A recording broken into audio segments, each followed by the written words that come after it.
Physics with Deepak Kumar के इस YouTube channel पर आपका स्वागत है। आज हम डिस्कशन करने जा रहे हैं पूरा बेसिक कॉन्सेप्ट संधारित्र का, मतलब कैपेसिटर का। आज कैपेसिटर के बारे में पूरे के पूरे पॉइंट्स हम लोग कवर करने वाले हैं, चाहे वो फॉर्मूले से रिलेटेड हो, चाहे कोई ग्राफ से रिलेटेड हो, चाहे न्यूमेरिकल किस टाइप्स के आते हैं उसको लेकर के कोई आइडियाज़ हो। तो पूरा का पूरा एक यूनिट का एक आपको पूरा प्रिपरेशन एक वीडियो में दे रहा हूँ। इस वीडियो को आप बाद में रिवाइज भी कर सकते हैं या इसका नोट्स भी बना सकते हैं, या इस वीडियो को देखने के बाद इस यूनिट में जाकर के अपनी बुक्स में स्टडी करेंगे। पूरा यूनिट आपके एक छोटी वीडियो के अंदर कवर करा रहा हूँ, सारे फॉर्मूले भी आपको याद हो जाएंगे। तो इस वीडियो को स्टार्ट करते हैं। अगर आप इस चैनल पर नए तो चैनल को सब्सक्राइब कर लीजिए, बेल आइकन को प्रेस कर लीजिए। और अगर इस यूनिट में किसी भी प्रकार की प्रॉब्लम्स हैं आप तो चैट सेक्शन में लिखिए। इसके अलावा फिजिक्स के पार्ट 1 मतलब 11th वाला पोर्शन, पार्ट 2 मतलब 12th वाले पोर्शन में किसी भी यूनिट को लेकर के आपको अगर कंप्लीट मटेरियल चाहिए, हालांकि मैं इस सीरीज़ में आपको पूरी की पूरी यूनिट का एक कवर अप दे रहा हूँ। तो ये अभी आपका स्थिर विद्युत चल रहा है, उसके बाद फिर हम लोग आप आगे जाकर के इलेक्ट्रिक करंट मतलब धारा विद्युत पर बात करेंगे। पूरा फिजिक्स आपको एक छोटी छोटी वीडियोज़ में बहुत कम समय में कवर करने वाले कंटेंट में आपके सामने रखे जा रहे हैं। इसको आप ज़रूर लास्ट तक देखिए और आपको बेनिफिट मिलने वाला। तो स्टार्ट करते हैं। सबसे पहले चीज़ संधारित्र मतलब कैपेसिटर के लिए। तो संधारित्र कैपेसिटर में ये इतने टॉपिक्स हैं, मैंने यहाँ पर 10 सिलेक्टेड टॉपिक ले लिया है और इससे क्वेश्चन बाहर नहीं जाएंगे, इसलिए वीडियो को लास्ट तक देखिए। सबसे इंपॉर्टेंट बात, तो धारिता क्या होती है, धारिता का मतलब होता क्या है। तो धारिता का मतलब होता है, सबसे पहली चीज़ कैपेसिटेंस का मतलब ये होता है आवेश को अपने अंदर रखने की क्षमता। तो इसके फॉर्मूले देखिए, Q is equal to C V, Q is equal to C V, तो C is equal to Q divided by V. याद रखिए धारिता है क्या चीज़। एक्चुअल में 1 वोल्ट बढ़ाने के लिए किसी भी कैपेसिटर में अगर मान लीजिए आप किसी भी कैपेसिटर में अगर मान लीजिए वोल्टेज का मान 1 वोल्ट बढ़ाने के लिए बाहर से जो आवेश देते हैं, तो 1 वोल्ट बढ़ाने के लिए बाहर से जो एक्चुअल में आवेश दिया जाता है वही किसी कैपेसिटर की एक्चुअल में धारिता या कैपेसिटेंस कहलाता है। तो उसका मात्रक देख लीजिए, इसका मात्रक आपके सामने, इसका मात्रक अगर आप देखेंगे तो इसका मात्रक आ जाएगा आपका कूलाम प्रति वोल्ट। तो कूलाम प्रति वोल्ट इसका मात्रक आ गया। इसके अलावा इसका मात्रक एम्पियर के रूप में भी लिखा जा सकता है। तो ये एक तरीका है। तो सबसे पहली चीज़ आपको धारिता के बारे में पता चल गया कि एक्चुअल में धारिता क्या है। एक्चुअल में आवेश की ही मात्रा है जो वोल्टेज को बढ़ाने के लिए किसी कैपेसिटर को या सिस्टम को दिया जाता है। फिर अपन बात करते हैं दूसरी कंडीशन, बात करते हैं कि विभव क्या होता है। तो याद रखिए संधारित्र में आपको विभव का एक फॉर्मूला बहुत अच्छे तरीके से याद होना चाहिए। Capital V is equal to Q divided by 4 pi epsilon 0 R। ठीक है, ये एक्चुअल में गोली संधारित्र या स्फेरिकल फॉर्मेट के जो संधारित्र होते हैं, कैपेसिटर होते हैं, उनके लिए फॉर्मूला लागू होता है। और इस फॉर्मूले का, इस पर्टिकुलर फॉर्मूले से एक्चुअल में तुलना करने पर यहाँ पर अपने को कैपेसिटर का एक नया ही फॉर्मूला मिल जाता है। तो देखिए C is equal to Q by V. तो देख लीजिए C is equal to Q by V, Q की जगह Q है, V की जगह पर V है। अगर इसको हम एक्सचेंज करें तो capital V is equal to Q by C. तो C की जगह पर कौन आके बैठ गया, C की जगह आ गया 4 पाई एप्सिलॉन 0 R। तो ये आपको याद रखना है। इससे एक कैपेसिटेंस का या धारिता का एक और फॉर्मूला मिल गया 4 पाई एप्सिलॉन 0 R। ये एक और विभव का डायरेक्ट फॉर्मूला आपके सामने अवेलेबल है। तो मैंने आपको धारिता के बारे में बता दिया, विभव के बारे में बता दिया। धारिता और विभव किन किन बातों पर निर्भर करती है, इसके थ्योरेटिकल जो ऑब्जेक्टिव्स आते हैं। तो आपके पास अगर फॉर्मूले अगर अवेलेबल है, धारिता किन किन बातों पर डिपेंड करती है, तो निर्वात की विद्युतशीलता पर डिपेंड करती है, किसी गोली संधारित्र में त्रिज्या पर डिपेंड करता है, तो माध्यम पर भी डिपेंड करता है, और डिपेंड करता है किस पर, उसकी बनावट पर या उसके आकार पर। तो ये भी एक आपके पास में थ्योरेटिकल ऑब्जेक्टिव क्वेश्चन को कवर करने के लिए है। उसके बाद बात करते हैं कि समांतर प्लेट संधारित्र कैसे होते हैं। तो समांतर प्लेट संधारित्र इस प्रकार से बनावट होती है उनकी, जैसे कि मैंने आपके सामने रखा था। और ये जो बीच में जो प्लेट होती है इसे हम डाइलेक्ट्रिक मटेरियल या फिर पराविद्युत पदार्थ कहते हैं, जिसका हमको K की बड़ी डिमांड रहती है। और इस तरफ जो आवेश बनते हैं, इस पूरी प्रोसेस में या आवेश बनने की इस प्रोसेस को हम बोलते हैं स्थिर विद्युत का प्रेरण। इसलिए क्वेश्चन पूछा जाता है कि कैपेसिटर कौन से सिद्धांत पे काम करता है। तो कैपेसिटर स्थिर विद्युत के प्रेरण के सिद्धांत पर कार्य करता है। ठीक है, तो हमने कैपेसिटर बनाया समांतर प्लेट, 2 प्लेट आमने सामने पैरेलली रखी जाती है, तो समांतर प्लेट संधारित्र बनता है। समांतर प्लेट संधारित्र की जो धारिता होती है C is equal to epsilon A K upon D। D क्या है, ये दोनों प्लेटों के बीच की दूरी। डी क्या है, दोनों प्लेटों के बीच की दूरी, ए क्या है, प्लेट का क्षेत्रफल, एक्चुअल में ये प्लेट रेक्टेंगुलर फॉर्मेट में, आयताकार फॉर्मेट में होगी, उसका क्षेत्रफल, और के क्या है, ये जो बीच में परावैद्युत पदार्थ रखा गया है उसका परावैद्युतांक है, एप्सिलॉन 0 क्या है, निर्वात की विद्युतशीलता। तो ये किसी समांतर प्लेट संधारित्र की टोटल धारिता का फॉर्मूला आ गया, जिससे आप न्यूमेरिकल भी सॉल्व कर सकते हैं अगर मान पुटअप करके, और इसके अलावा थ्योरेटिकल आंसर भी दे सकते हैं निर्भरता के कारक में। फिर बात करते हैं समांतर प्लेट संधारित्र आपके सामने हो गया। उसके बाद बात करते हैं हम गोली संधारित्र। तो एक एक्चुअल में ये गोली संधारित्र इस प्रकार से बनावट होता है, बाहर से आवेश हमेशा याद रखिए धनात्मक आवेश अंदर वाले गोले को दिया जाता है। कई बार एग्जामिनेशन में क्वेश्चन पूछा गया कि आवेश गोली संधारित्र में बाहर वाले को दिया जाता है या बीच अंदर वाले को दिया जाता है, तो अंदर वाले छोटे गोले को धनात्मक आवेश दिया जाता है, और प्रेरण उसके सामने बड़े गोले की सरफेस पर होता है, और बीच में एक और रिंग होती है जो कि डाइइलेक्ट्रिक पदार्थ या परावैद्युतांक की होती है। ठीक है, इस कंडीशन में अंदर वाली त्रिज्या को हमने दे दिया ए और बाहर वाली त्रिज्या को दे दिया बी। इस कंडीशन में धारिता का फॉर्मूला जो होता है वो होता है आपका 4 pi epsilon 0 A into B divided by B minus A.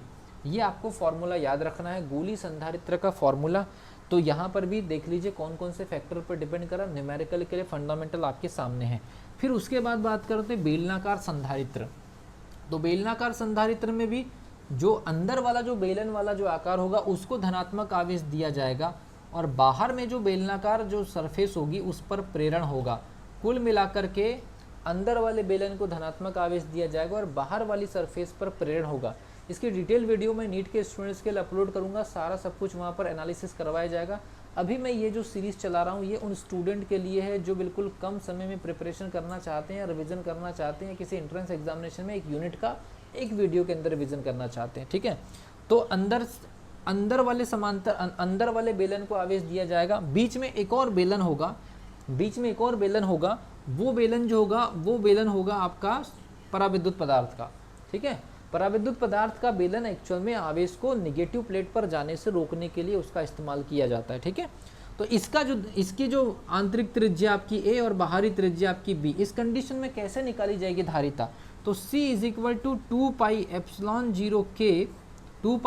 0 K, और यहाँ पर लिखना आपको log base E B divided by A। तो ये फॉर्मूला आपका हो गया, ये फॉर्मूला आपका हो गया बेलनाकार संधारित्र का। तो इस प्रकार से आपको मैंने तीनों प्रकार के संधारित्रों की धारिता का फॉर्मूला बता दी। तीनों में से हो सकता है 3 फॉर्मूले आ जाए, मतलब तीनों में से कोई एक फॉर्मूले आ जाए। निर्भरता के कारक पर 3 में से कई प्रकार के क्वेश्चन बन सकते हैं। देन इसके अलावा इसकी कुछ स्पेशल कंडीशंस पूछी जा सकती है। देन इसके अलावा इस पर डायरेक्ट न्यूमेरिकल बन सकता है। ठीक है, तो देख लीजिए छोटे छोटे टॉपिक के अंदर कम से कम 3-3, 4-4 क्वेश्चन बन सकते हैं। फिर बात करते हैं समांतर क्रम और श्रेणी क्रम। तो आपको पता है समांतर क्रम इस प्रकार से बनाया जाता है, ये समांतर क्रम संधारित्र का कॉम्बिनेशन है, समांतर क्रम संधारित्र का कॉम्बिनेशन है। तो जैसे इसकी कैपेसिटी C1, इसकी C2, इसकी C3। तो याद रखिए संधारित्र जो होता है प्रतिरोध के बिल्कुल उल्टा होता है। आने वाली वीडियो में प्रतिरोध के बारे में बताऊंगा।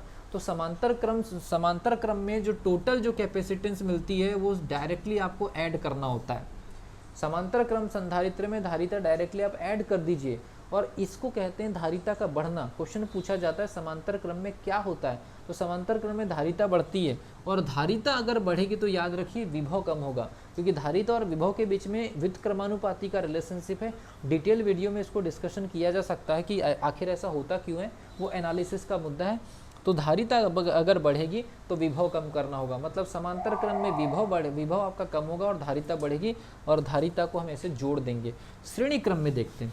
अब श्रेणी क्रम में किस टाइप से होगा, तो श्रेणी क्रम में एक के बाद एक लगाया जाता है, एक के बाद एक लगाया जाता है। तो ये जब एक के बाद एक लगता है C1, C2 और ये C3, ये चार्जिंग बैटरी है। ठीक है भाई, तो इस कंडीशन में क्या होता है C1, C2, C3, C1, C2, C2, C3 और C3, C1।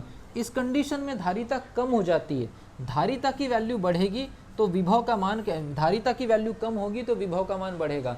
मतलब यहाँ पर इस टाइप से न्यूमेरिकल बन सकते हैं, और ऐसे थोड़े से लॉजिकल क्वेश्चन पूछे जा सकते हैं। ठीक है, तो ये आपका श्रेणी क्रम का हो गया। तो हमने ये समांतर क्रम श्रेणी क्रम वाली भी कंडीशन देख ली।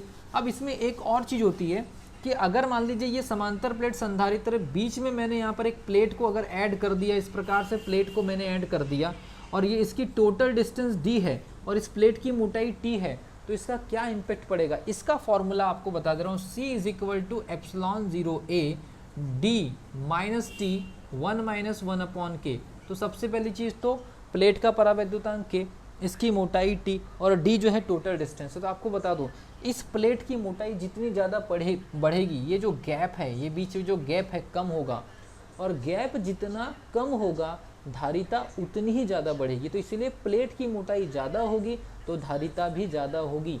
इसका ये प्रभाव है, याद रखिए। ये एनालिसिस आपको डायरेक्टली क्वेश्चन में ऑब्जेक्टिव के रूप में आ सकता है। देन इसके अलावा हम बात करते हैं ऊर्जा।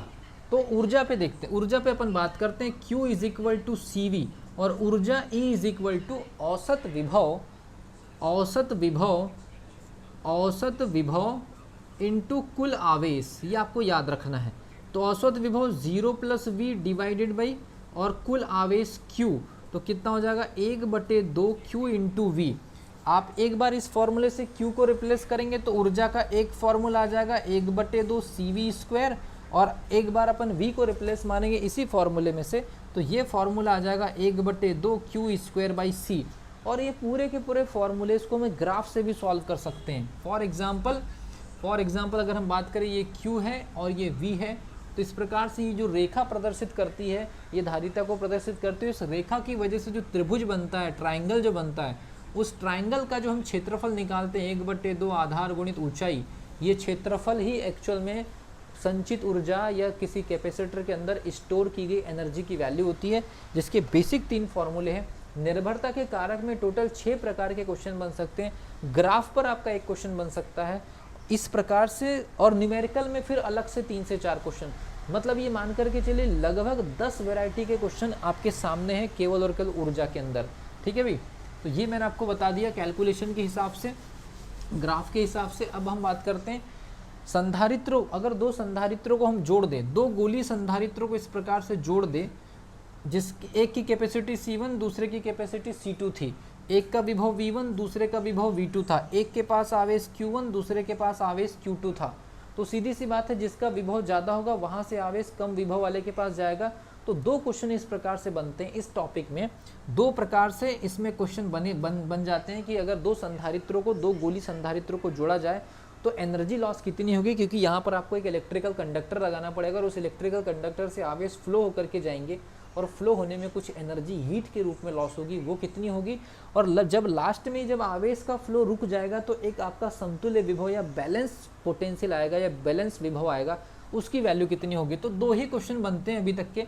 तो फॉर्मूला आपको याद रखना है C1 V1 plus C2 V2 divided by आपका C1 प्लस C2। तो ये आपका अंतिम विभव आ जाएगा जब आवेश प्रवाह रुक जाएगा। और जब आवेश प्रवाह रुक जाएगा तो इस तार में या इस इलेक्ट्रिकल कंडक्टर में टोटल कितनी एनर्जी लॉस हो चुकी होगी, उसका फॉर्मूला है delta U is equal to 1/2 C1 into C2 divided by C1 plus C2 पहले ब्रैकेट में, और यहाँ पर लिखना है V1 माइनस V2 का होल स्क्वायर। अब ये V1 माइनस V2 में जो वैल्यू बड़ी रहेगी उसको आप पहले लिख दीजिए। तो ये टोटल एनर्जी लॉस आ गया। तो यहाँ से 2 ही वैरायटी के क्वेश्चन बनते हैं, आपके सामने अवेलेबल करा दिए मैंने। आपको न्यूमेरिकल की प्रैक्टिस करनी पड़ेगी, ठीक है। अब उसके बाद हम बात करते हैं कि पृथ्वी की धारिता कितनी होती है। तो पृथ्वी को हमने मान लिए एक गोलीय संधारित्र, और उसके सरफेस पर हम आवेश दे रहे हैं, और आवेश देने की वजह से 1 वोल्ट हम बढ़ाना चाहते हैं। तो 1 वोल्ट अगर हम बढ़ाना चाहते हैं तो उसके लिए जो आवेश चाहिए होता है, उसकी जो वैल्यू होती है पृथ्वी की सतह के लिए, वो होता है आपका 711.11 माइक्रोफेरेड। ये आपको डाटा याद रखना है। 711.11 माइक्रोफेरेड जो होता है वो पृथ्वी की सतह की धारिता होती है।